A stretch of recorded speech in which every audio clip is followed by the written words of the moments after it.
Ayan, i-flare na natin to, no. Kailangan mga kadudong ay pantay po yan. Pantay na pantay yung pag ano nyo. Tapos ito yung pag-flare natin.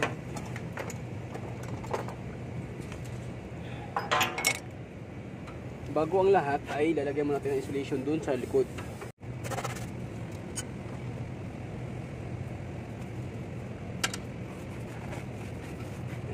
Kasi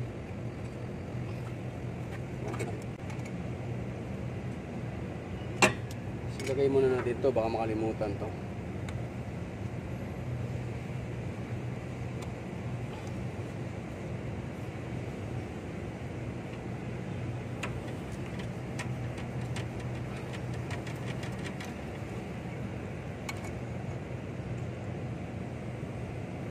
Dapat mga kadudong, pag nag-flare ka nito ay kunting labas lang.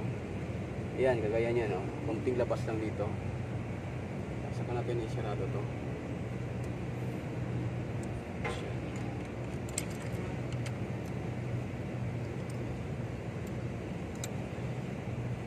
Tapos center po ito dito.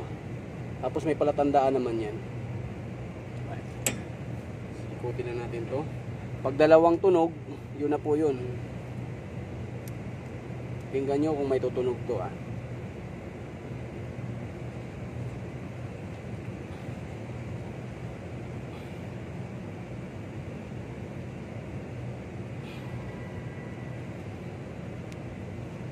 One. Yun, tumunog, di ba? So, okay na yun. Tanggalin natin.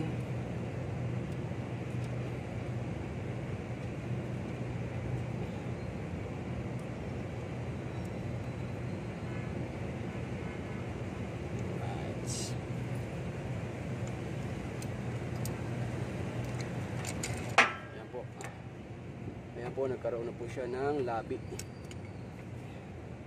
Ito, nagkaroon na siya ng labi. Tapos, ilalagay natin ito dito. Ayan.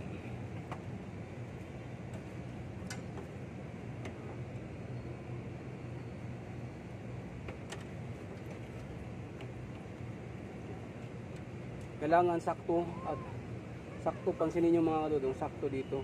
Tuwid na tuwid yan dapat. Tuwid na tuwid.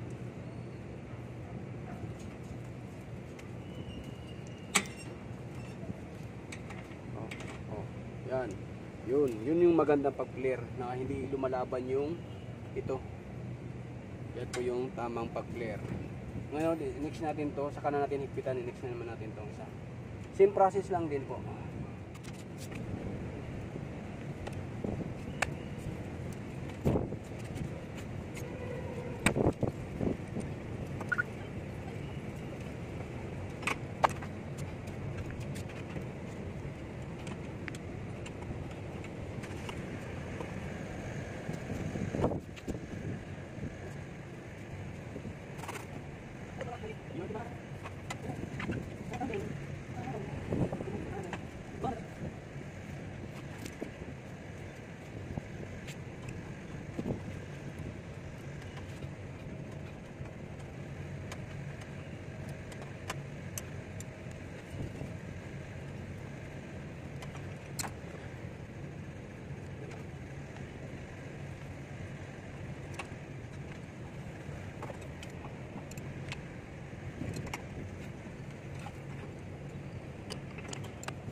Okay na tayo. Tapos na natin ma-flare. Alright. Tapos na natin ma-flare ito mga kadudong, no? Yun, ito naman ang transmission wire. Ito, transmission wire para naman sa dito. Kukunik natin dyan. Pagkatapos na natin ma-connect ito mga kadudong, yung piping ng outdoor at saka piping ng indoor, ay magle-leak test tayo. Yung leak test naman mga kadudong ay ginagawa yon para malaman natin kung may singaw yung aircon natin. Once na may singaw yung aircon natin mga kadudong, ay magkakaroon ng problema ang ating aircon at maubos yung preyon. refrigerant pala. Freon yung brand nung ating ginagamit na refrigerant. Okay. Kaya ganun lang mga kadudong ating konting vlog. At ang aircon dito ay natin mga kadudong ay ginagawa ay suspended na aircon. Alright. Ito. Yan. Ilibot ko muna kayo ha. Ito. Yan. Ito yung yan. Ito, 6. 1, 2, 3, 4. Yan. Ang tatak ay guided. Alright. Tapos ito mga kadudong, ito yun, yung piping na to ay isulit natin to dito. Yan. Lagyan natin ng aero tape at para tapos na. Okay. Kaya hanggang dito na lang aking vlog mga kadudong.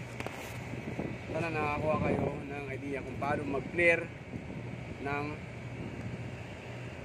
aircon.